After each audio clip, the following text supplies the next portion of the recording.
Good morning. This is Kim Blaylock with SDG Bible Study coming to you on this Wednesday morning, February the 19th, 2025, midweek, and just thankful to be getting into the middle of the week. And it looks like we're going to be seeing some weather here in the next day or so, day or two, and we'll just see how things unfold to see if we get any of this wintry mess that they're talking about. And we'll give God the glory for it. We're just thankful this morning to be up and about and ready to read God's word from the Everyday Gospel. And we're going to be in the biblical text this morning. We're going to be in Numbers 18, 19, and 20 this morning. So 3 chapters to read this morning in the Everyday Gospel. And then the devotional reading. So join me as we read God's word together this morning.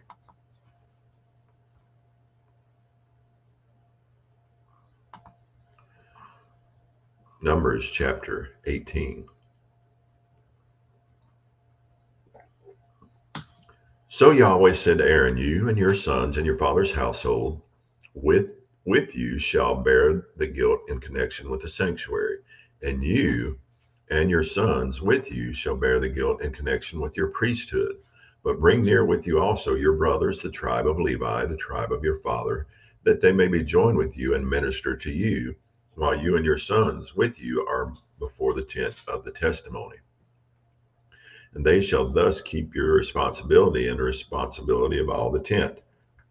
But they shall not come near to the furnishings of the sanctuary and the altar, so that neither they nor you will die. And they shall be joined with you and keep the responsibility of the tent of meeting for all the service of the tent. But an outsider may not come near you. So you shall keep the responsibility of the sanctuary and the responsibility of the altar, so that there will no longer be wrath on the sons of Israel. And behold, I myself have taken your brothers, the Levites, from among you, from among the sons of Israel. They are a gift to you, given to Yahweh to perform the service for the tent of meeting. But you and your sons with you shall keep your priesthood in everything that concerns the altar and inside the veil, and you are to perform service. I am giving you the priesthood as a bestowed service, but the outsider who comes near shall be put to death. Then Yahweh spoke to Aaron. Now behold, I myself have given you the responsibility of my contributions, even all the holy gifts of the sons of Israel. I have given them to you as a portion, and to your sons as a perpetual statute. This shall be yours from the most holy gifts reserved from the fire, every offering of theirs, even every grain offering, and every sin offering, and every guilt offering, which they shall render to me, shall be most holy for you and for your sons. As the most holy gifts, as the most holy gifts you shall eat it, every male shall eat it, it shall be holy to you. This also is yours, the contribution from their gift, even all the wave offerings of the sons of Israel. I have given them to you and your sons and daughters with you as a perpetual statute. Every one of your household who is clean may eat it. All the best of the fresh oil and all the best of the fresh wine and of the grain, the first fruits of those which they give to Yahweh, I give them to you. The first ripe fruits of all that is in their land, which they bring to Yahweh, shall be yours. Every one of your household who is clean may eat it. Every devoted thing in Israel shall be yours. Every first issue of the womb of all flesh, whether man or animal, which they bring near to Yahweh, shall be yours. Nevertheless, the firstborn of man you shall surely redeem, and the firstborn of unclean animals you shall redeem. Now, as to their redemption price from a month old, you shall redeem them by your valuation, 5 shekels in silver, according to the shekel of the sanctuary, which is 20 gerahs. But the firstborn of an ox, or the firstborn of a sheep, or the firstborn of a goat, you shall not redeem. They are holy. You shall splash their blood on the altar, and shall offer up their fat in smoke as an offering by fire for a soothing aroma to Yahweh. And their meat shall be yours. It shall be yours like the breast of a wave offering, and like the right thigh. All the contributions of the holy gifts which the sons of Israel raise up to Yahweh I have given to you and your sons and your daughters with you as a perpetual statute. It is an everlasting covenant of salt before Yahweh to you and your seed with you. Then Yahweh said to Aaron, you shall have no inheritance in their land, nor own any portion among them. I am your portion and your inheritance among the sons of Israel. Now the sons of Levi, now to the sons of Levi, behold, I have given all the tithe in Israel for an inheritance in return for their service which they perform, the service of the tent of meeting. And the sons of Israel shall come near the tent of meeting again, or they will bear sin and die. Let me read that again. And the sons of Israel shall not come near the tent of meeting again, or they will bear sin and die. Only the Levites shall perform the service of the tent of meeting, and they shall bear their iniquity. It shall be a perpetual statute throughout your generations, and among the sons of Israel they shall have no inheritance. For the tithe of the sons of Israel, which they raise up as a contribution offering to Yahweh, I have given to the Levites for an inheritance. Therefore I have said concerning them, they shall have no inheritance among the sons of Israel. Then Yahweh spoke to Moses, saying, Moreover, you shall speak to the Levites and say to them, when you take from the sons of Israel the tithe which I have given you from them for your inheritance, then you shall raise up a contribution offering from it to Yahweh, a tithe of the tithe. And your contribution offering shall be reckoned to you as the grain from the threshing floor, or the full produce from the wine vat.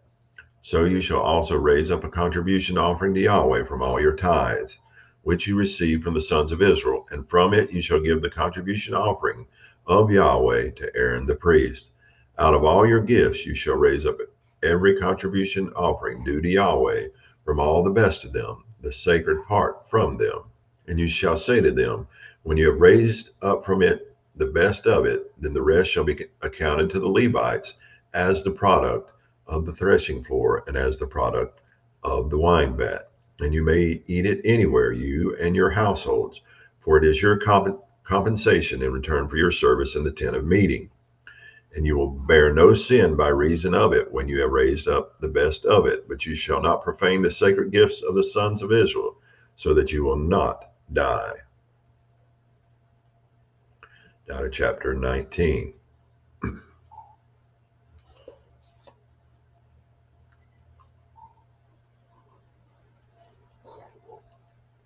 Then Yahweh spoke to Moses and Aaron, saying, This is a statute of the law which Yahweh has commanded, saying, Speak to the sons of Israel that they take to you a red heifer without blemish, in which is no defect, and on which a yoke has never been placed.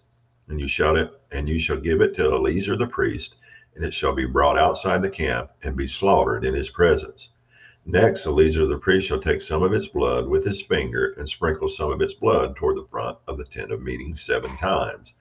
Then the heifer shall be burned in his sight, its hide and its flesh and its blood with its refuse shall be burned. And the priest shall take cedar wood and hyssop and scarlet material and cast it into the midst of the burning heifer. The priest shall then wash his clothes and bathe his body in water, and afterward come into the camp. But the priest shall be unclean until evening. The one who burns it shall also wash his clothes in water and bathe his body in water, and shall be unclean until evening.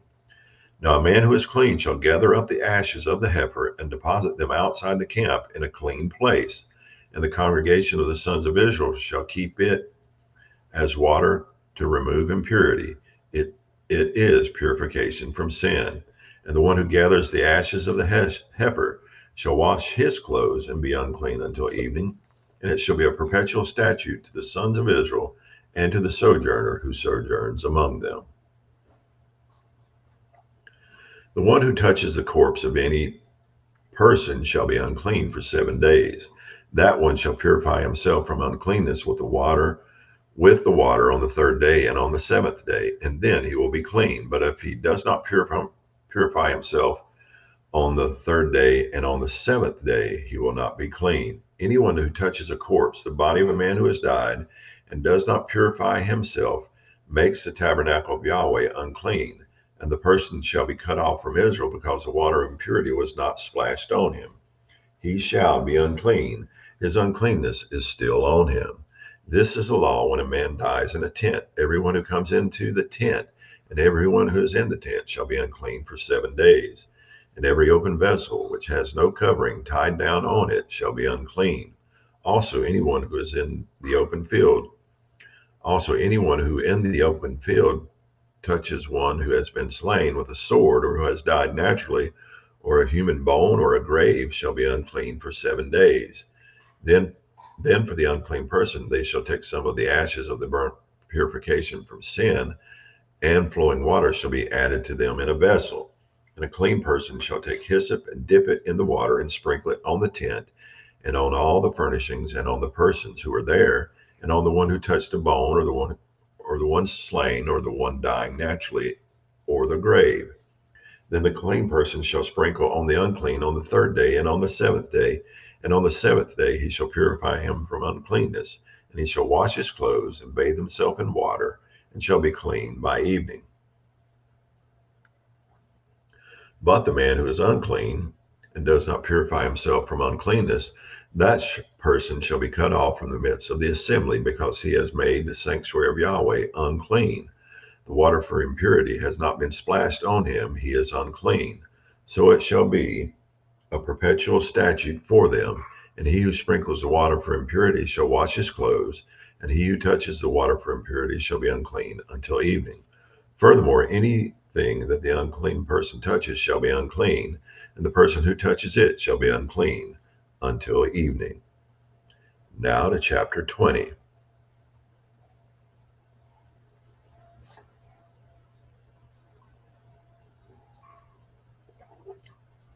Then the sons of Israel, the whole congregation, came to the wilderness of Zin in the first month, and the people stayed at Kadesh. And Miriam died there and was buried there. Now there was no water for the congregation, and they assembled themselves against Moses and Aaron. The people thus contended with Moses and spoke, saying, If only we had breathed our last when our brothers breathed their last before Yahweh. Why then have you brought the assembly of Yahweh into this wilderness for us and our beasts to die here? And why have you made us come up from Egypt to bring us into this evil place? It is not a place of grain or figs or vines or pomegranates, nor is there water to drink. Then Moses and Aaron came in from the presence of the assembly to the doorway of the tent of meeting and fell on their faces. Then the glory of Yahweh appeared to them. And Yahweh spoke to Moses, saying, Take the rod, and you and your brother Aaron assemble the congregation, and speak to the rock before their eyes, that it may yield its water.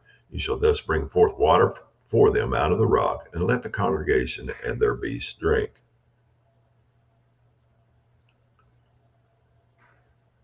So Moses took the rod from before Yahweh, just as he had commanded him. And Moses and Aaron gathered the assembly before the rock, and he said to them, Listen now, you rebels.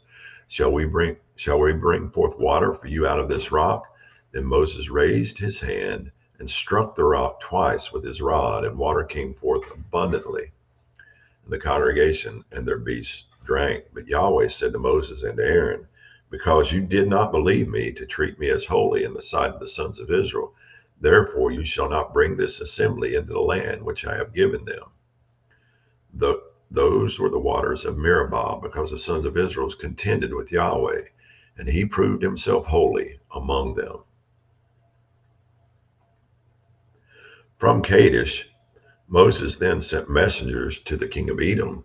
Thus your brother Israel has said, You know all the hardship that has befallen us, that our fathers went down to Egypt, and we stayed in Egypt a long time, and the Egyptians treated us and our fathers badly. So we cried out to Yahweh, and he heard our voice and sent an angel and brought us out from Egypt. Now behold, we are at Kadesh, a town on the edge of your territory. Please let us pass through your land. We will not pass through field or through vineyard. We will not even drink water from a well. We will go along the king's highway. We will not turn to the right or to the left until we pass through your territory. Edom, however, said to him, You shall not pass through us, lest I come out to meet you with the sword. Again, the sons of Israel said to him, We will go up by the highway, and if I and my livestock do drink any of your water, then I will pay its price. Let me only pass through on my feet, nothing else. But he said, You shall not pass through. And Edom came out to meet him with a heavy force and with a strong hand. Thus, Edom refused to allow Israel to pass through his territory, so Israel turned away from him. They set out from Kadesh, and the sons of Israel, the whole congregation, came to Mount Or. And Moses and Aaron, and Yahweh spoke to Moses and Aaron at Mount Hor by the border of the land of Edom, saying, Aaron will be gathered to his people, for he shall not enter the land which I have given to the sons of Israel, because you rebelled against me, against my command at the waters of Meribah. Take Aaron and his son Eleazar and bring them up to Mount Hor, and strip Aaron of his garments and put them on his son Eleazar. So Aaron will be gathered to his people and will die there. So Moses did just as Yahweh had commanded, and they went up to Mount Hor in the sight of all the congregation. And Moses stripped Aaron of his garments and put them on his son Eleazar, and Aaron died there on the mountaintop. Then Moses and Eleazar came down from the mountain. So all the congregation saw that Aaron breathed his last, and all the house of Israel wept for Aaron 30 days. And that's going to conclude our reading from the biblical text. And now our devotional reading. Not only is God the ultimate provider, but he is also the ultimate provision. Nothing gives a person more security and rest of heart than knowing that the King of Kings has promised to provide for him. God is the creator, owner, sustainer, and ruler of all things. Nothing that exists is outside of his command. When he says he will provide, not only does he have the position and power to do so, but his storehouse is limitless. Because his eye is always on his children and his ears are always open to their cries, he never fails to provide just what they need, just when they need it. This is God's faithful commitment to all of his children. But his promises to Aaron and the Levite priests were different and unique. Because of their priestly duties, they had no means of support and no inheritance in the land. God set up a system of tithing so that what they needed would be provided. Their security was not in this system, however, but in the unique and powerful commitment of the Lord. Note these words in Numbers chapter 18, verse 20. The Lord said to Aaron, you shall have no inheritance in their land, neither shall you have any portion among them. I am your portion and your inheritance among the people of Israel. These words are meant to instill hope and security. When God says, I am your portion, he is saying that he is their inheritance and their provider. But there is more. God is saying, in effect, your allotment, your portion of what has been provided is me. I am not just your provider. I am the provision. You have hope and security no matter what, because I, the Lord of heaven and earth, have given myself to you. You may wonder what this has to do with you. Because of the life, death, and resurrection of Christ, we, God's children by grace, are a royal priesthood, a holy nation. 1 Peter chapter 2, verse 9. By grace we can enter the Holy of Holies and stand before God unafraid. By grace we have been called and welcomed into the service of worship, and we present our bodies as living sacrifices before him. Romans chapter 12, verse 1. We are not just God's adopted children, we're a community of priests before him under the chief priest, Jesus Christ. Not only does God say to us, I am your provider forever, and make provision for all our needs, but he is the ultimate provision. He has given us himself forever. We who were once poor are now rich because God is our inheritance forever. He not only provides for what we need, he is what we most desperately need. He is what we most desperately need. This gift is too huge in grace and glory for our limited minds to grasp. In the full range of his glorious glory, God has given himself to us. Could there be any better news than this? And that's going to conclude our reading from the devotional this morning. And so thankful that God is our provider and our provision through Jesus Christ, the Son, this morning. And so thankful and blessed because of that. I hope you dwell on that this morning. Dwell on that thought this morning, that Jesus Christ, because of him, God is our provider and our provision through Christ. Beautiful, beautiful words. Hope you have a blessed day today. Hope you give God glory because he is so worthy. Soli Deo Gloria.